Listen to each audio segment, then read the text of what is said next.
और खबर मुरादाबाद से, जहां पर मुरादाबाद की रहने वाली साइमिन ने अपने प्यार के लिए इस्लाम धर्म छोड़ दिया। हिंदू धर्म अपनाकर साइमिन ने अपना नाम श्रुति रख लिया और बरेली के अगस्त मुनि आश्रम में अपने प्रेमी रुपेंद्र मौर्य के साथ 7 फेरे लिए। रुपेंद्र बरेली के रहने वाले हैं।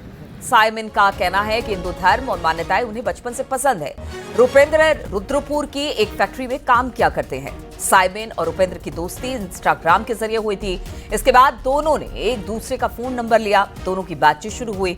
बातचीत प्रेम में बदल गई। करीब 4 साल तक दोनों एक दूसरे से बातचीत करते रहे। 2024 में साइमिन रुपेंद्र उर्फ गोलू के साथ घर छोड़कर चली गई, लेकिन परिवार वालों ने उनको पकड़ लिया और जबरदस्ती साइमिन की शादी दिल्ली निवासी सैफ से कर दी, जो कि एक पैर से दिव्यांग है। इससे साइमिन का एक बच्चा भी है, लेकिन साइमिन और रुपेंद्र के बीच मोहब्बत की जो डोर थी वो टूटी रही। आखिरकार दोनों ने फिर मिलने की ठानी और साइमिन रुपेंद्र की खातिर अपने पति और बच्चे को छोड़कर वापस आ गए। बातचीत करने के लिए विशाल इस वक्त फोन लाइन पर हमारे साथ जुड़ गए हैं। विशाल, ये प्यार की कहानी अब अंजाम तक पहुंच गई है। दोनों ने क्या कहा, किस तरह से प्रेम परवान चढ़ा और आप दोनों क्या कह रहे हैं इस धर्मांतरण के बाद, क्योंकि साइमिन अब श्रुति बन गई है। साइमिन जो है वो अब श्रुति बन गई है और उसने रुपेंद्र से आर्य समाज में हिंदू रीति रिवाज के साथ पूरी शादी की है। साइमिन के परिवार वाले जो थे, साइमिन और ये रुपेंद्र 2024 में भी एक बार भाग करके चले गए थे और तब इनके साइमिन के जो क्या कहते परिवार वाले थे वो उसको पकड़ा करके ले आए थे और उसकी शादी एक दिल्ली में एक मुस्लिम युवक से की थी जो विकलांग था, पैर से जो दिव्यांग था। लेकिन साइमिन क्योंकि रुपेंद्र से प्यार करती थी तो इसलिए वो उसको छोड़ करके अपने पति को और दोबारा रुपेंद्र के पास आ गई, जो जिसने अब हिंदू धर्म अपना करके रुपेंद्र से शादी की है आर्य समाज मंदिर में। बहुत बहुत शुक्रिया आपका जानकारी देने के लिए।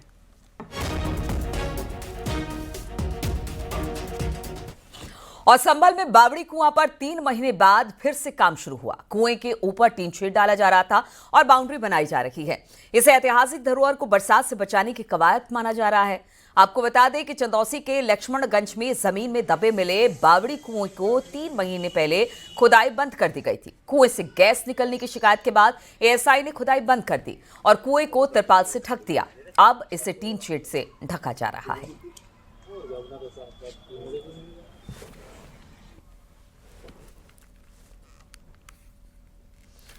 योगी सरकार अग्निवीरों को बड़ी सौगात दे सकती है। इन्हें पुलिस और पीएससी भर्ती में 20% आरक्षण मिलेगा। उम्र सीमा में भी छूट का प्रस्ताव आज इस कैबिनेट की बैठक में रखा जाएगा। आज योगी कैबिनेट से मंजूरी मिल सकती है तो अग्निवीरों के लिए बड़ी खबर है। उत्तर प्रदेश पुलिस की बात की जाए या पीएससी की बात की जाए, दोनों जगह पर आज कैबिनेट की बैठक में 20% आरक्षण देने की जो एक ड्राफ्ट है उसे रखा जा सकता है। इसे मंजूरी यहां से मिल सकती है और साथ ही साथ उम्र सीमा में छूट की भी बात सामने आ रही है। इसका भी प्रस्ताव आज कैबिनेट में रखा जा सकता है।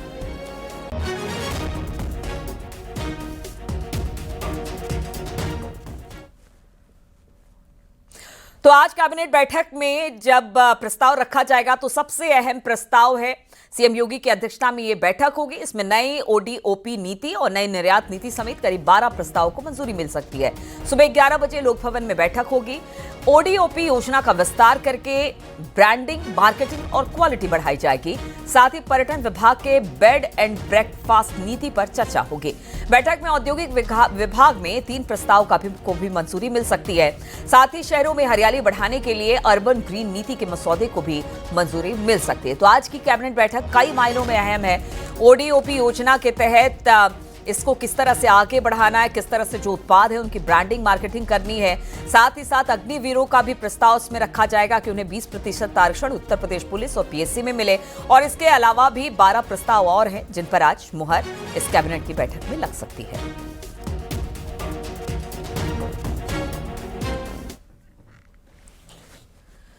परिवहन मंत्री दयाशंकर सिंह ने अपराधियों और गुंडों को चेतावनी दी। उन्होंने कहा कि अगर कोई उत्तर प्रदेश पुलिस का कॉलर पकड़ेगा तो सिपाही उसका कलेजा निकाल लेंगे। दयाशंकर सिंह यही नहीं रुके। उन्होंने कहा कि जब अखिलेश यादव मुख्यमंत्री थे तब हजरतगंज चौराहे पर डीएसपी को कॉलर पकड़कर घसीटा जाता था और आज कानून का राज है। दयाशंकर सिंह अखिलेश यादव के कार्यवाहक डीजीपी की पोस्टिंग को लेकर एक्स पर किए गए पोस्ट से काफी नाराज दिखाई दिए। लेकिन अखिलेश जी भूल जाते हैं कि जब वो सरकार में थे, मुख्यमंत्री थे, तो लखनऊ के हजरतगंज चौराहे पर पुलिस उपाधीक्षक को घसीटा जाता था। समाजवादी पार्टी के गुंडे घसीटते थे। आज कानून का राज स्थापित हुआ है।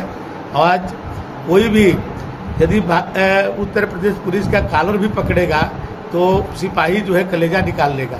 ऐसा कानून व्यवस्था बनी है। रात के 1 बजे 2 बजे भी हमारी माताएं, हमारी बहनें जो है स्कूटी से चल करके अपने घर को वापस जाती है। इस तरह का कानून व्यवस्था आज योगी जी के राज में स्थापित हुआ है।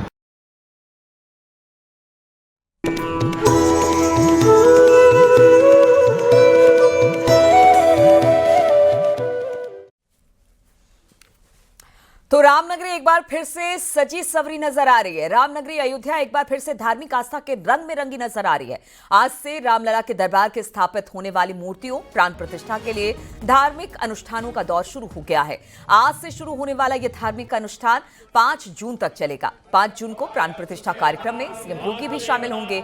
इससे पहले कल कलश यात्रा निकाली गई और मंदिरों को रंग बिरंगे खूबसूरत लाइटिंग से सजाया गया और बताया जा रहा है कि 5 तारीख को जब प्राण प्रतिष्ठा मूर्तियों की होगी तब मुख्यमंत्री योगी आदित्यनाथ खुद इसमें शामिल होंगे।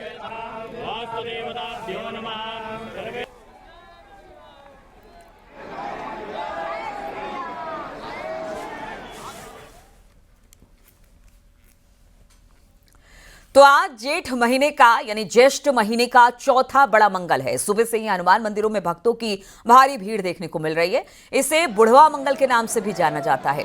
अयोध्या के हनुमानगढ़ी में भी दर्शन पूजन के लिए भक्तों की बड़ी भारी भीड़ इस वक्त दिखाई दे रही है। ये देखिए तस्वीरों में, सुबह से ही आज ज्येष्ठ मास के इस मंगल के मौके पर हनुमानगढ़ी में भक्तों का तांता लगा हुआ है ताकि हनुमान जी के दर्शन पूजन कर वो आशीर्वाद प्राप्त कर सके। ज्येष्ठ मंगलवार है, इसके लिए आए हैं। क्या आशीर्वाद था? जो मन में था मांगा हनुमान जी से। बस हमने यही आशीर्वाद माना कि सभी लोगों को सुख समृद्धि, सभी लोग स्वस्थ रहें और आने वाला समय जो है ये अच्छा व्यतीत हो। बहुत सुंदर लगा ऐसी व्यवस्था देख करके। हमें तो लगता था सब ऐसे ही है, लेकिन यहाँ आने के बाद पता चल रहा है बहुत अच्छी व्यवस्था है। और लखनऊ में आज बीजेपी की राज्य स्तरीय वर्कशॉप हो रही है जिसमें सीएम योगी, दोनों डिप्टी सीएम, प्रदेश बीजेपी अध्यक्ष भूपेंद्र चौधरी समेत तमाम प्रदेश पदाधिकारी मौजूद होंगे। आपको बता दें कि बीजेपी प्रधानमंत्री मोदी के 11 साल पूरे होने पर संकल्प से सिद्धि तक अभियान चला रही है। बीजेपी आज से प्रदेश के गांव गलियों के माहौल को पूरी तरीके से भगवा रंग में रंगने में जुट गई है। इसके लिए पार्टी कार्यकर्ताओं की बड़ी फौज राज्य के सभी 1,65,000 बूथों पर तैनात होगी। सभी बूथ कमेटियां और मंडल कमेटी प्रधानमंत्री मोदी के 11 साल के कार्यकाल पूरे होने पर संकल्प सिद्धि के मंत्र को लेकर मोदी सरकार के पिछड़े, वंचितों, गरीबों, महिलाओं समेत समाज के हर वर्ग के लिए जो काम किए गए हैं उनको जनता के बीच ले जाएंगे। इसके लिए सरकार के सभी मंत्री, सभी विधायक, सांसद, संगठन के प्रति सभी पदाधिकारी और गांव मोहल्लों में चौपाल करेंगे और जिले में वर्कशॉप का भी आयोजन किया जाएगा।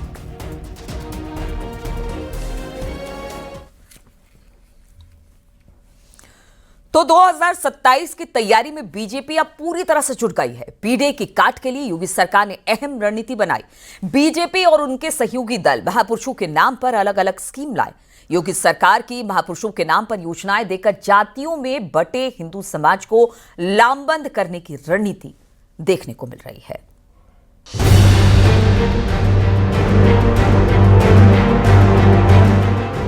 यूपी बीजेपी ने 2027 की तैयारी शुरू कर दी है।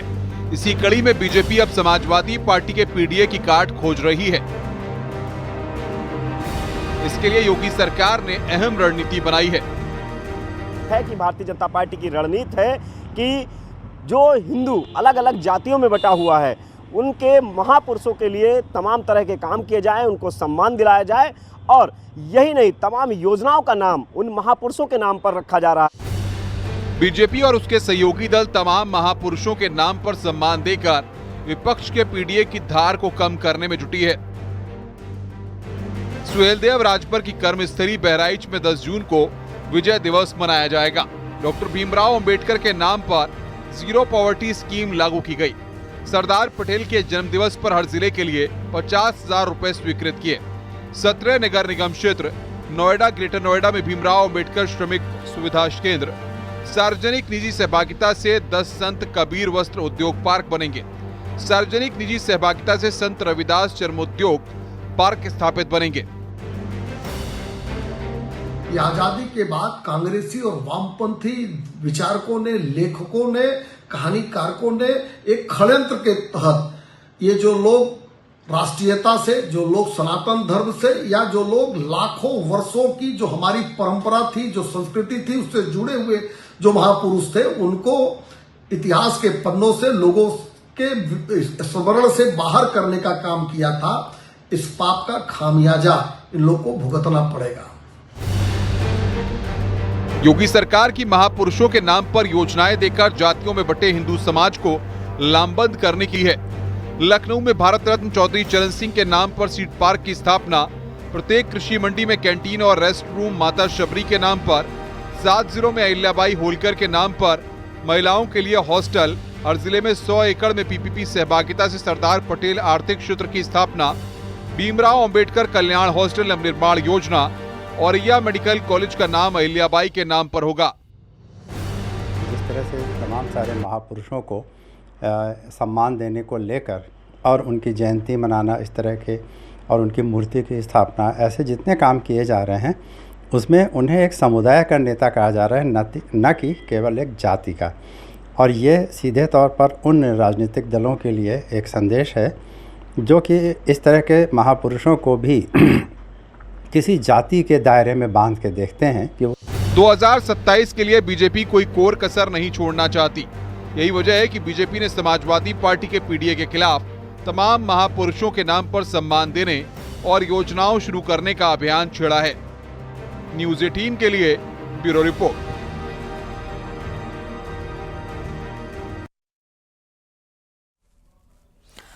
और इस वक्त एक बड़ी खबर आ रही है, संसद का विशेष सत्र नहीं बुलाएगी सरकार। केंद्र का विशेष सत्र की मांग लगातार विपक्ष की तरफ से की जा रही थी। ऑपरेशन सिंदूर पर विपक्ष ने विशेष सत्र की मांग की थी। मॉनसून सत्र में ही इस पर चर्चा होगी। सूत्रों के हवाले से इस तरह की खबर मिल रही है। विशेष सत्र फिलहाल तो नहीं बुलाने वाली है सरकार। मॉनसून सत्र तय होगा, अलग सत्र नहीं होगा, और उसी में ऑपरेशन सिंदूर को लेकर चर्चा होगी। रक्षा मंत्री इस पर अपना बयान दे सकते हैं। सूत्रों के हिसाब से ये खबर आ रही है, जुलाई में संसद का मॉनसून सत्र होना है और कहा जा रहा है कि इस बीच में एक विशेष सत्र बुलाने की विपक्ष की मांग थी ऑपरेशन सिंदूर को लेकर। लेकिन अब जो सूत्रों के हवाले से खबर आ रही है वो ये आ रही है कि अभी कोई विशेष सत्र नहीं बुलाया जाएगा। मॉनसून सत्र जो कि जुलाई में होना है, उसी में ऑपरेशन सिंदूर को लेकर चर्चा होगी और रक्षा मंत्री इस पर हो सकता है अपना बयान दे।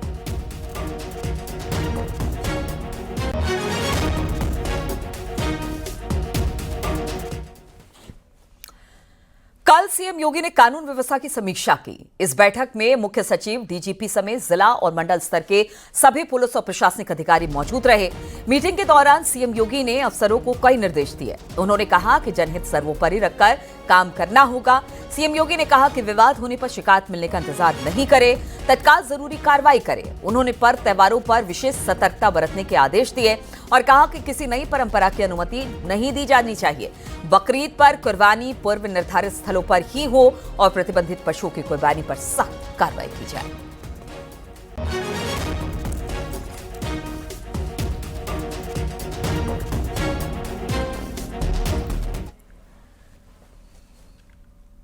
पंचायत चुनाव को लेकर निषाद पार्टी के सुर बदल गए। पार्टी बीजेपी के साथ गठबंधन में चुनाव लड़ने की बात कही।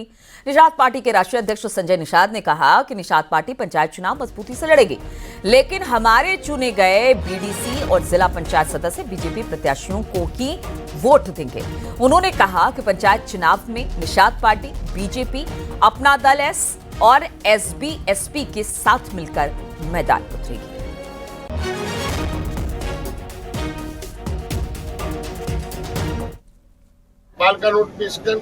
और जो प्रमुख का चुनाव सिंबल से है, तो अब सिंबल से ऐसा थोड़ी प्रत्याशी लाएंगे जो साइकिल हाथ में भाग जाए। हम ऐसा जिता के लाएंगे जो भाजपा के साथ रहे और हम लोग मिलजुल के ब्लॉक प्रमुखी और जो जिला पंचायत अध्यक्ष है वो सिंबल का होता है। और भारतीय जनता पार्टी, निषाद पार्टी, अपना दल और भैया हैं जो सुहेल, सब मिल के रहेंगे। लेकिन अभी फिलहाल भाजपा में ही 4-5 लोग लड़ते हैं जो चुनाव होता है, निषाद पार्टी में लड़ेंगे, जो सब पार्टी में अपना स्वतंत्र है, क्योंकि वो सिंबल नहीं होता इसलिए वो स्वतंत्र पर्चा भरते लड़ते हैं, तो समर्थन है।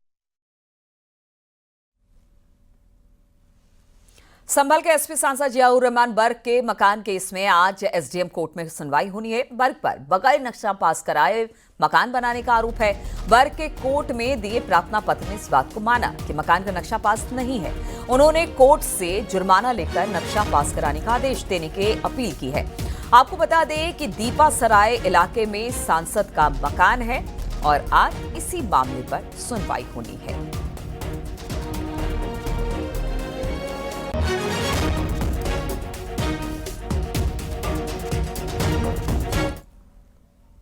और रुकेंगे आप छोटे से ब्रेक के लिए, जल्द हाजिर होंगे।